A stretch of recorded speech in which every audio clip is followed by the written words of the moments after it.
Rapporteur, permettez-moi avant tout d'exprimer au nom du groupe Les Républicains notre émotion suite à l'attentat qui a coûté la vie à un jeune Allemand et de témoigner aussi tout notre soutien aux forces de l'ordre particulièrement exposées à ces attaques terroristes.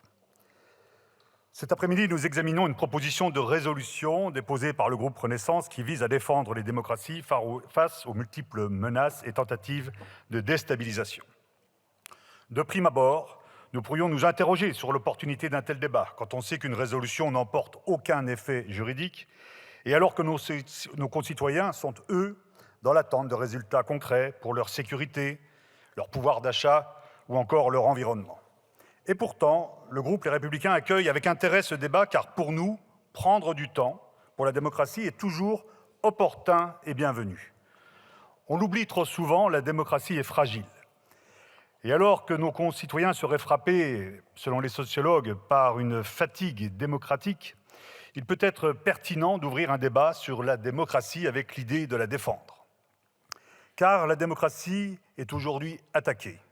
Elle est attaquée parce qu'elle est un choix de civilisation, choix dont nous sommes les héritiers et les dépositaires. Mais cette proposition de résolution est-elle le bon instrument pour défendre la démocratie ? Notre groupe ne le pense pas, et pour plusieurs raisons. En premier lieu, à vouloir établir une liste des pays dans lesquels la démocratie est menacée gravement, on risque des oublis, qui peuvent conduire à une indignation sélective. Comment en effet ne pas citer expressément le Liban dans cette proposition de résolution, notre pays ami profondément déstabilisé?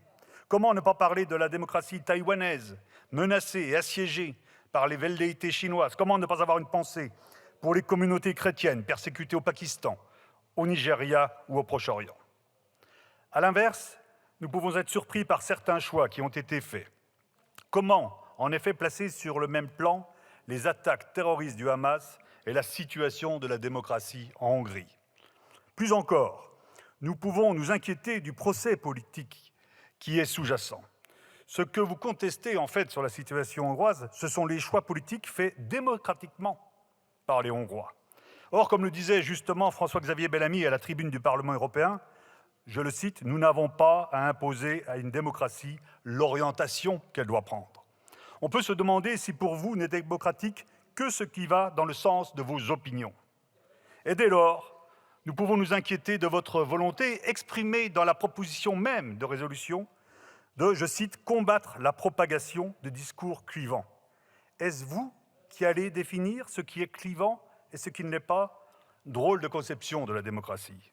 En fait, ce qui se cache derrière cette distribution de bons et de mauvais points, c'est la tentation du moralisme. À ce propos, un hebdomadaire titrait cette semaine « Qui écoute encore la France ?» Et dans l'interview qu'il donnait dans ce journal, l'ancien Premier ministre Dominique de Villepin dénonçait ce moralisme, en regrettant que nous ayons perdu, je cite, « l'équilibre entre le souci de défendre nos valeurs et celui de prendre en compte la réalité avec lucidité pour éviter les actes purement déclaratifs qui finissent par nous aliéner beaucoup d'acteurs dont nous avons par ailleurs besoin. » Et à ce moralisme prétentieux, il ajoutait ce qu'il appelle le démocratisme. En écrivant, je cite toujours Dominique de Villepin, « Nous défendons bien sûr, à juste titre, une certaine idée de la démocratie, mais ce faisant, nous ne prenons pas suffisamment en compte la multiplication des entorses faites dans nos propres pays.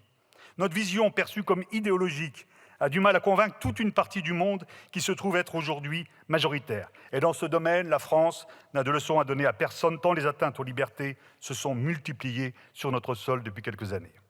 Enfin, l'examen de cette proposition de résolution nous amène à nous interroger sur l'affaiblissement de notre diplomatie. Comme le disait encore Dominique de Villepin, une diplomatie qui n'a pas de succès est une diplomatie qui s'épuise. Or, nous n'avons pas eu suffisamment de succès au cours des dernières années.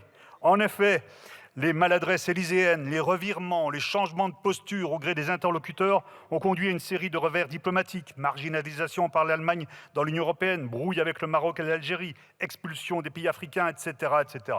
Notre politique étrangère est aujourd'hui contaminée par le « en même temps », ce qui lui ôte toute lisibilité et toute efficacité. Dans ce contexte, nous devrions avoir deux priorités pour notre pays. 1. Lui redonner une ligne diplomatique claire.